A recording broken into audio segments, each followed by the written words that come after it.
you found the one, you should never give her up. I think it's the way life changes when in love, yeah. I surround my soul with the আসসালামু আলাইকুম everyone, অনেক দিন পরে একটা video নিয়ে চলে আসলাম। আর অবশ্যই দেখে বুঝে গেছো যে আমি আজকে কি নিয়ে কথা বলবো। এটা হচ্ছে টিকাতুলি আর ওয়ারির স্ট্রিট ফুড নিয়ে। আর এই জায়গাটা হচ্ছে মিনিসোর ঠিক অপোজিটেই হচ্ছে তুমি পেয়ে যাবা বিসমিল্লা বাইট, আর সাথে ছিল আলাবু। আর আলাবু থেকে আমি নিয়েছিলাম চকলেট কোল্ড কফি, আর বার্গারটা ছিল হচ্ছে বিসমিল্লা বাইট থেকে, আর এত মজা ছিল। আর এটার পাশেই ছিল লাইভ পিৎজা পয়েন্ট। আমি যেহেতু একটা বাজেট নিয়ে বের হয়েছিলাম, দ্যাটস ওয়াই আমি এখান থেকে 7 ইঞ্চির এই পিৎজাটা মাত্র 190 টাকা দিয়ে অর্ডার করি।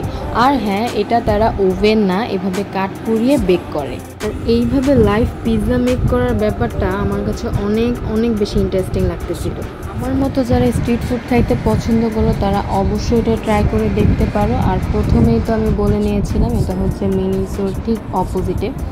আর এই হচ্ছে সেই আলাবুতেও অনেক কিছু পাওয়া যায়, কিন্তু যেহেতু আমি একটা বার্গার কিছুক্ষণ আগে খেয়েছি তাই এখান থেকে আর অর্ডার করি নাই। আর পিৎজার টেস্টটা মোটামুটি অ্যাভারেজ ছিল। আর এখন আড়ং থেকে বের হয়ে ঠিক ডান দিকে পেয়ে যাব এই শপটা। আর এই শপটা থেকে আমি অর্ডার করি হচ্ছে নাচোস আর হচ্ছে এই ফ্রেঞ্চ ফ্রাইটা।